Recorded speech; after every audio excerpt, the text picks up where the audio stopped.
নমস্কার, আমি মনীষা। আজকে রয়েছি আপনাদের সাথে। আপনারা দেখছেন ইগল একাডেমি, সঠিক তথ্য, সম্পূর্ণ তথ্য। 2024 শিক্ষাবর্ষের কলেজ অ্যাডমিশনের ফর্ম ফিল আপ স্টার্ট হয়ে গেছে, আমরা সকলেই জানি। এবং আমার আগের একটি ভিডিও আমি আপলোড করেছি কিভাবে ফর্ম ফিল আপ করবেন।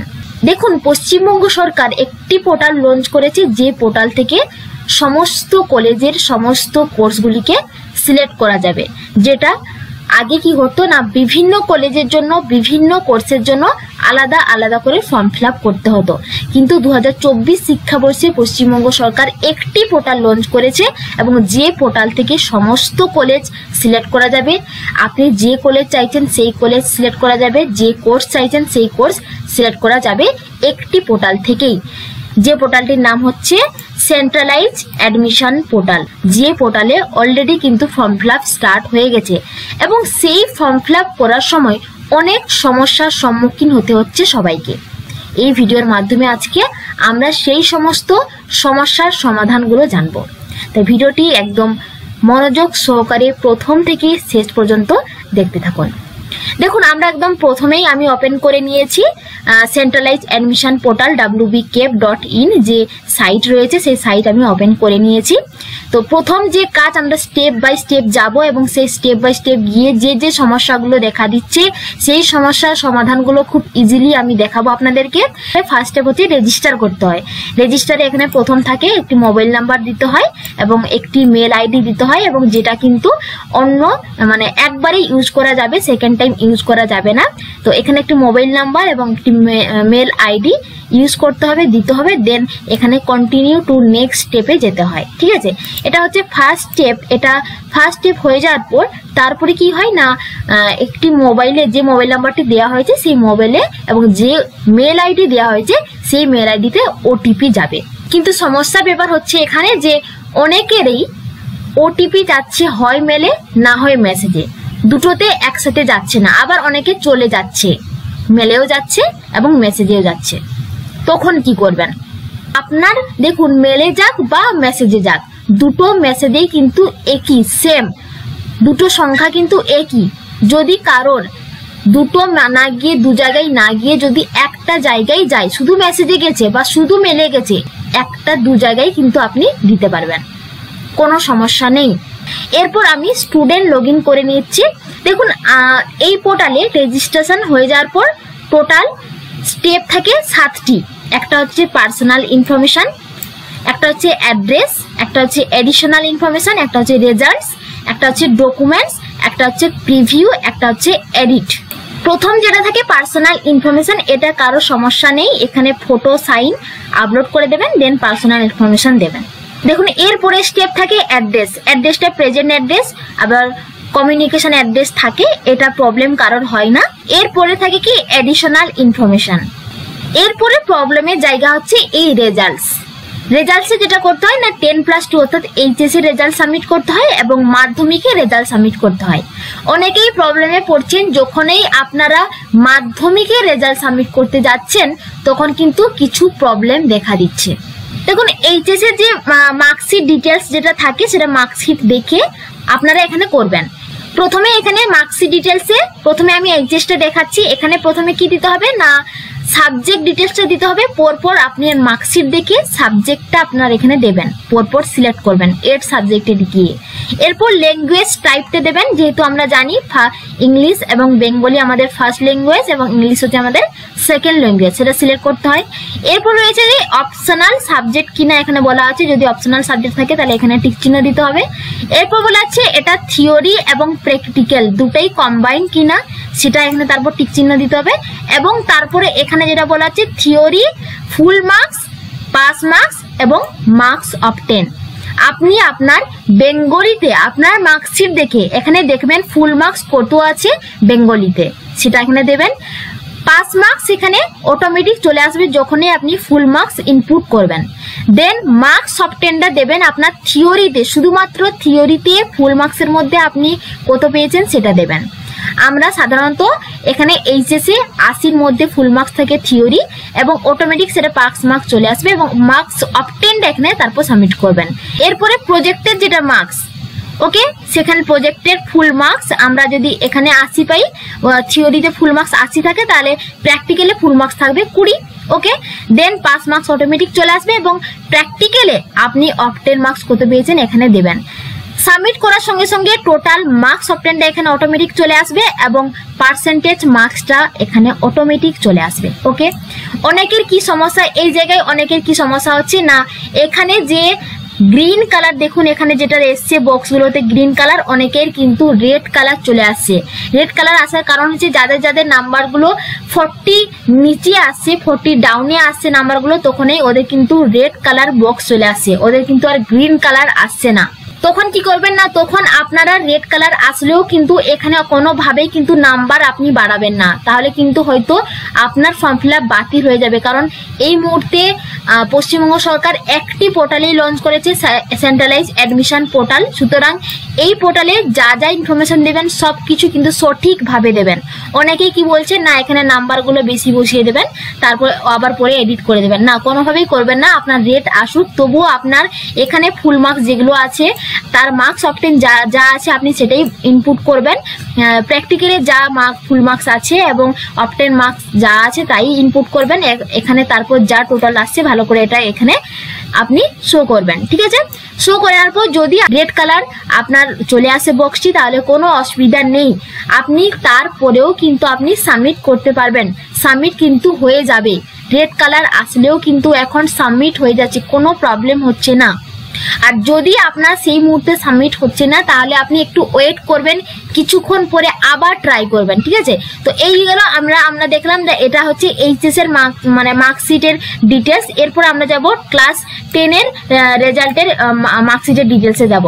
ক্লাস 10 এর প্রথমে আমাদেরকে বোর্ড নেম, পাসিং ইয়ার, রেজাল্টস নাম্বার, রোল নাম্বার এগুলো দিতে হবে। তো এখানে আমি আগের ভিডিওতে বলেছি রেজিস্ট্রেশন নাম্বারটি দেওয়ার সময় কিন্তু এখানে রেজিস্ট্রেশন নাম্বারটা প্রথম 4 ডিজিট দেওয়ার পর একটা হাইফেন থাকে, দেখবেন রেজিস্ট্রেশন কার্ডে রয়েছে, সেটা অবশ্যই কিন্তু দেবেন এখানে। ওকে, এরপর তারপরে যে ডিজিটগুলো আছে সেগুলো এখানে ইনপুট করবেন, তারপরে এখানে রোল নাম্বারগুলো দিয়ে দেবেন। ঠিক আছে, এরপরে চলে আসি ক্লাস 10 এর মার্কশিট ডিটেলসে। ওকে, মার্কশিটটা অবশ্যই হাতের কাছে রাখবেন। এরপরে আপনার ক্লাস 10 এর যে সাবজেক্টগুলো রয়েছে, 8 সাবজেক্টে গিয়ে সমস্ত সাবজেক্টগুলোকে আপনি নিয়ে নেবেন। দেন ল্যাঙ্গুয়েজ টাইপটা তারপর সিলেক্ট করবেন, ফার্স্ট ল্যাঙ্গুয়েজ, সেকেন্ড ল্যাঙ্গুয়েজ, যেগুলো আমাদের বাংলা ইংলিশ রয়েছে। ওকে, এরপর অপশনাল সাবজেক্ট প্লিজ টিক, যেগুলো অপশনাল সাবজেক্ট তাহলে সেগুলো আপনি টিক মার্ক দেবেন। এরপর রয়েছে কম্বাইন্ড থিওরি অ্যান্ড প্র্যাকটিক্যাল, আপনার যে সাবজেক্টগুলো থিওরি প্র্যাকটিক্যাল কম্বাইন্ড রয়েছে সেগুলোকে টিক চিহ্ন দিতে বলা হচ্ছে। এরপর বলা হচ্ছে theory full marks, pass marks, obtained marks. এখানে যেটা বলা আছে দেখুন, আপনার মাধ্যমিকে থিওরির যে ফুল মার্কস এখানে ইনপুট করতে হবে, pass marks automatic full marks input করার সঙ্গে সঙ্গে চলে আসবে। দেন মার্কস অপটেন আপনাকে এখানে ইনপুট করতে হবে। দেখুন এখানে যখন আপনি এইচএস এর মার্কশিটের ডিটেলস দেওয়ার পর এখানে যখন আপনি ক্লাস 10 এর মার্কশিট ডিটেলসে আসবেন এবং তার মার্কশিট দেখে দেখে যখন আপনি নাম্বারগুলো পুট করবেন, এখানে প্রথমেই কিন্তু 80 থাকে, সেটাকে অবশ্যই আপনি কিন্তু এডিট করবেন। মাধ্যমিকের যে মার্কশিট সেখানে কিন্তু থিওরি ফুল মার্কস অবশ্যই কিন্তু 90 থাকে, তো সুতরাং এখানে 80 যখনই থাকবে তখন কিন্তু এখানে এসে আপনি কি করবেন, এটাকে 90 করবেন। প্রত্যেকটা সাবজেক্টে থিওরি ফুল মার্কসগুলোকে 90 অবশ্যই করবেন। 90 দেওয়ার সঙ্গে সঙ্গে তার থিওরি পাস মার্কসটা কিন্তু এখানে চলে আসবে অটোমেটিক, সেটা কিন্তু কোনোভাবেই আপনি কমাবেন না, বাড়াবেন না। ওকে, ক্লাস 10 এর থিওরির ফুল মার্কসের মধ্যে আপনি কত পেয়েছেন, 90-র মধ্যে কত পেয়েছেন সেই মার্কসগুলো বসাবেন, কোনোভাবেই কিন্তু বাড়িয়ে বসাবেন না। ওকে, দেন এরপরে যেটা বলেছি প্র্যাকটিক্যাল এবং প্রজেক্ট যদি থাকে সেই প্রজেক্টের প্র্যাকটিক্যাল এবং প্রজেক্টের ফুল মার্কসগুলো এখানে বসাবেন। যেহেতু এখানে 90 বসেছেন তার মানে আর 10 এখানে বসবে, ফুল প্রজেক্টের ফুল মার্কস হচ্ছে 10, ক্লাস মাধ্যমিকের প্রজেক্টের ফুল মার্কস হচ্ছে 10 এবং 10 এর মধ্যে পাস মার্কস অটোমেটিক চলে আসবে 3।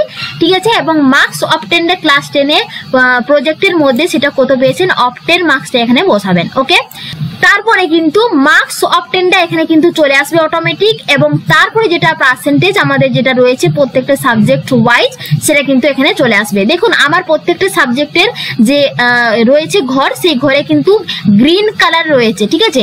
এই জায়গায় সমস্যা, সব থেকে সমস্যা অনেকেই পড়ছেন এবং অনেক দেখছি অনেকেরই সেই কমেন্ট আসছে যে আমাদের এই সমস্যাগুলো হচ্ছে যে এখানে ঘরটাতে রেড কালার কিন্তু চলে আসছে। তো কি করবেন তখন? দেখুন এখানে আপনার নাম্বার যাই থাকুক এখানে বাড়াবেন বা কমাবেন না। এখানে যখনই 40 নিচে বা 30 নিচে নাম্বার আসে তখনই কিন্তু এখানে কিন্তু রেড কালার চলে আসছে। তো রেড কালার আসলেও কিন্তু আপনি কোনোভাবেই নাম্বার বাড়াবেন না, কমাবেন না, যেই নাম্বার আছে সেই নাম্বারেই থাকবে অবশ্যই। এবং রেড কালার থাকা অবস্থায় আপনাকে এখানে নিচে যে সাবমিট রয়েছে, নিচে যে আমাদের এখানে যে সাবমিট রয়েছে সেই সাবমিটে ক্লিক করতে হবে রেড কালার থাকা অবস্থায়। কোনোভাবেই কিন্তু আপনি এখানে নাম্বার কমাবেন না, বাড়াবেন না। যদি রেড কালার থাকা অবস্থায় সেভ এন্ড কন্টিনিউ না নেই, সাবমিট না নেই ফর্মটা, তাহলে কিন্তু অবশ্যই আপনি ওয়েট করুন। ওয়েট করার পর 1-2 ঘন্টার পর বা সেই দিন না করে পরের দিন আপনি আবার ফর্ম ফিল আপ করুন। পরের দিন দেখবেন আবার কিন্তু সাবমিট হয়ে যাবে। এই গেল আমাদের রেজাল্টসের যে সমস্যা রয়েছে সেই রেজাল্টসের সমস্যার সমাধান। ওকে, এরপরে আমরা চলে যাব প্রিফারেন্স লিস্টে। একজন স্টুডেন্ট প্রেফারেন্স লিস্ট গুলোকে কিভাবে ও এড করবে।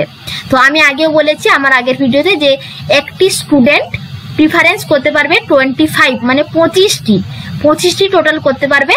তার মধ্যে এই স্টুডেন্টটি করেছে 9টি, তার জন্য এখানে দেখাচ্ছে 9 আউট অফ 25। এরপর আমি দেখাবো এই প্রিফারেন্স লিস্ট গুলোকে কিভাবে করা হয়, এবং যদি কেউ প্রিফারেন্স গুলোকে 1-2 করে চেঞ্জ করতে চায়, মানে যদি কারো প্রিফারেন্স যদি সে 1 নাম্বার করেছে সেটাকে পরবর্তীকালে ও চেঞ্জ করতে চাইছে, সেটা প্রিফারেন্স নাম্বার 2 করতে চাইছে, তখন সে কিভাবে করতে পারবে। তো এখানে প্রথমে আমি চলে আসছি গো টু প্রিফারেন্স লিস্টে। তো এখানে district wise, program wise, subject wise, college wise, university wise এখানে ও প্রিফারেন্স লিস্ট করতে পারবে। তো এখানে প্রথমে তার ডিস্ট্রিক্ট সিলেক্ট করতে হবে, এবং ডিস্ট্রিক্ট সিলেক্ট করার পর প্রোগ্রাম, মানে প্রোগ্রাম সিলেক্ট করতে, প্রোগ্রামের এখানে পেয়ে যাবেন যে অনার্স করতে চাইছে নাকি জেনারেল কোর্স করতে চাইছে, বিএসসি নাকি বিএ, এটা এখানে বিএ নাকি বিকম নাকি বিএসসি, এখানে সেটা সিলেক্ট করতে হবে। তো এখানে যেটা করবেন সেই প্রোগ্রামটা এখানে সিলেক্ট করবেন। যে কোর্সটি আপনি করতে চাইছেন সেই কোর্সটি এখান থেকে সিলেক্ট করতে হবে প্রোগ্রাম লিস্ট থেকে।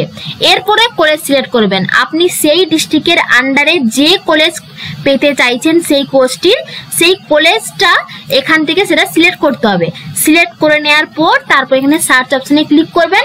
সার্চ অপশনে ক্লিক করলেই কিন্তু সেই কলেজে যে যে কোর্সগুলো রয়েছে সমস্ত কিন্তু ডিটেলসগুলো এখানে চলে আসবে। এরপর এখানে কি করে প্রেফারেন্স লিস্ট করবেন না, এখানে যে কলেজে আপনি যে কোর্সটি করতে চাইছেন সেই কোর্সের জন্য এখানে চেক এলিজিবিলিটিতে ক্লিক করতে হয়। ক্লিক করার সঙ্গে সঙ্গে অ্যাড টু প্রিফারেন্স লিস্টে চলে আসে, ঠিক আছে। এড টু প্রিফারেন্স লিস্টে চলে আসলে এখানে তারপরে এইখানে এড টু প্রিফারেন্স লিস্টে ক্লিক করতে হয়, এবং সাবজেক্ট তারপর কম্বিনেশন চলে আসে। সেই সাবজেক্ট কম্বিনেশনগুলো দেখতে হয় যে আপনি সেই অনার্সের সাবজেক্টের সাথে আপনি যে পার্টসগুলো রয়েছে, পাশে যে সাবজেক্টগুলো থাকে, সাবজেক্ট কম্বিনেশন যেগুলো থাকে সেগুলোকে সিলেক্ট করতে হবে, ঠিক আছে, যেটা আপনি চাইছেন। তো সেটাকে সিলেক্ট করে নেওয়ার পর প্রসিড অপশনে ক্লিক করতে হয়। এরপরে দেখুন এই ব্যক্তি সিলেক্ট প্রিফারেন্স এটা রয়েছে 10। এই মাত্র যেটা করা হচ্ছে সেটা ও প্রিফারেন্স করেছে 10। এরপর ও যদি চায় যে এখানে এ 10 করতে চাইছে না, এই প্রিফারেন্সটা ওটা সে আগে চাইছে, তার জন্য এখানে প্রিফারেন্স লিস্ট ও 5 করে দিল। তাহলে এইভাবে করা যায় যে এই প্রিফারেন্সটা ও 5 নাম্বার প্রিফারেন্স দিয়ে রাখতে চাইছে, তার জন্য এখানে 5 নাম্বারে গিয়ে এখানে কিন্তু সিলেক্ট করে নিতে পারে। দেন আবার এড অপশনে ক্লিক করে নিলে সেটা কিন্তু এড হয়ে যাবে। এরপর আবার কন্টিনিউ টু সার্চে ক্লিক করতে হবে, দিলে আবার নেক্সট যে প্রিফারেন্স রয়েছে সেই নেক্সট প্রিফারেন্সে যাওয়া যাবে। আবার ডিস্ট্রিক্ট সিলেক্ট করতে হবে, দেন প্রোগ্রাম সিলেক্ট করতে হবে কোন কোর্স করতে চাইছে, এরপর সেই কোর্সে কোন কলেজ করতে চাইছে, কোন কলেজটি নিতে চাইছে সেটা সিলেক্ট করতে হবে। এরপর সার্চ অপশনে ক্লিক করলে সেটা কিন্তু আবার চলে আসবে, সেই কলেজ চলে আসবে। এরপর আবার চেক এলিজিবিলিটিতে ক্লিক করে সেই প্রিফারেন্সগুলোকে নিয়ে নিতে হবে। তো এইভাবে একটা পোর্টাল থেকেই আপনি 25টি কলেজ 25টি কোর্স করতে পারবেন, এই একটা পোর্টাল থেকে প্রিফারেন্স লিস্ট এড করতে পারবেন। ওকে, এখানে যেটা মেন কাজ দেখুন, এখানে যে যে প্রিফারেন্সগুলো আপনি লিস্টে এড করলেন এই সমস্ত প্রিফারেন্সগুলো আপনি কিন্তু এখানে দেখতে পাবেন প্রোফাইলে। প্রোফাইলে চলে আসবেন। প্রোফাইলে চলে আসলে এখানে কতগুলি আপনি প্রিফারেন্স করলেন সেগুলো এখানে দেখতে পাবেন। 25টির মধ্যে আপনি কতগুলি প্রিফারেন্স করলেন, লিস্টগুলো এড করলেন সেগুলো এখানে দেখতে পাবেন, এবং ডান দিকে কতগুলো পরপর প্রিফারেন্স অনুযায়ী আপনি এখানে দেখতে পাবেন। যদি আপনি চাইছেন না আমি এটা প্রিফারেন্সটা একটা 1 নম্বরে রাখতে চাইছি, আপনার প্রিফারেন্স এটা 2 নম্বরে হবে, তাহলে সেটা কিন্তু আপনি করতে পারবেন। কিভাবে না, আপনাকে আবার যেতে হবে এখানে, না আপনার এখানে যেতে হবে আপনার মাই প্রিফারেন্স লিস্টে যেতে হবে। দেখুন এখানে যে মাই প্রিফারেন্স লিস্ট রয়েছে, মাই প্রিফারেন্স লিস্টে যেতে হবে। এখানে প্রিফারেন্স নাম্বার এই 3 নাম্বারটা যদি আপনি 4 নম্বরে রাখতে চাইছেন এবং 4 নাম্বারটা আপনি যদি প্রিফারেন্স 3 নাম্বার রাখতে চাইছেন, ঠিক আছে, তখন আপনি কি করবেন, 3 নাম্বারটা 4-এ আসার জন্য এখানে ডাউন রয়েছে, ডাউনে ক্লিক করবেন। দেন এখানে ক্লিক করবেন না এটাকে 3টাকে 4-এ করতে চাইছেন, তার জন্য 4 নাম্বার সিলেক্ট করবেন, দেন ইয়েসে ক্লিক করবেন। ঠিক আছে, ইয়েসে ক্লিক করলে দেখুন আমার এখানে চলে এসেছে কিন্তু সেই 3 নাম্বার যে প্রিফারেন্স ছিল সেটা কিন্তু 4 নাম্বারে চলে এসেছে, এবং 4 নাম্বারে যে প্রিফারেন্স ছিল সেটা কিন্তু আমার চলে গেছে 3 নাম্বারে। ওকে, এইভাবে আপনি আপ ডাউন করে আপনি কিন্তু ওটাকে প্রিফারেন্স নাম্বারগুলোকে চেঞ্জ করতে পারেন। ওকে, দেখুন প্রিফারেন্স হয়ে যাওয়ার পর কিন্তু কাজ কমপ্লিট হয়নি, এখনো পর্যন্ত আপনার কাজ কিন্তু কমপ্লিট হয়নি। যতক্ষণ না পর্যন্ত আপনি ড্যাশবোর্ডে চলে আসার পর মাই প্রিফারেন্সে আসার পর আপনি যে প্রিফারেন্সগুলো করেছেন সেগুলো যদি না সেভ করেছেন ততক্ষণ কিন্তু পর্যন্ত আপনার কাজ কিন্তু কমপ্লিট হয়নি। এই কাজটি অবশ্যই করতে হবে, আপনার প্রিফারেন্সগুলোকে আপনাকে সেভ করতে হবে। দেখুন প্রিফারেন্সের মাই প্রিফারেন্সের একদম নিচের দিকে কিন্তু সেভ বাটন থাকে, সেই সেভ বাটনের পর আপনাকে ক্লিক করতে হবে। সেভ বাটনে ক্লিক করলে এইভাবে আপনার নোটিশ আসবে, এটাকে সেভ করে নেবেন। ওকে, সেভ করে নিলে কিন্তু এইভাবে আপনার সেভ হয়ে যাবে, এবং আপনার কিন্তু এখানে একটি অ্যাপ্লিকেশন ফর্মও কিন্তু এইভাবে চলে আসবে। ঠিক আছে, এটাকে ডাউনলোড করে নেবেন এবং এটাকে প্রিন্ট আউট অবশ্যই করে কালার প্রিন্ট আউট করে অবশ্যই আপনি কাছে রাখবেন। যখন আপনি ভেরিফিকেশন হবে কলেজে অ্যাডমিশন হয়ে যাওয়ার পর এই প্রিন্ট আউট কপি কিন্তু আপনার অবশ্যই লাগবে। ওকে, তো এই হচ্ছে আমার আজকের ভিডিও। যদি আর কোনো সমস্যা থাকে অবশ্যই আপনারা আজকের ভিডিওর কমেন্ট বক্সে কমেন্ট করে অবশ্যই জানাবেন। দেখা হচ্ছে আপনাদের সাথে পরবর্তী ভিডিওতে। ভালো থাকবেন, ধন্যবাদ।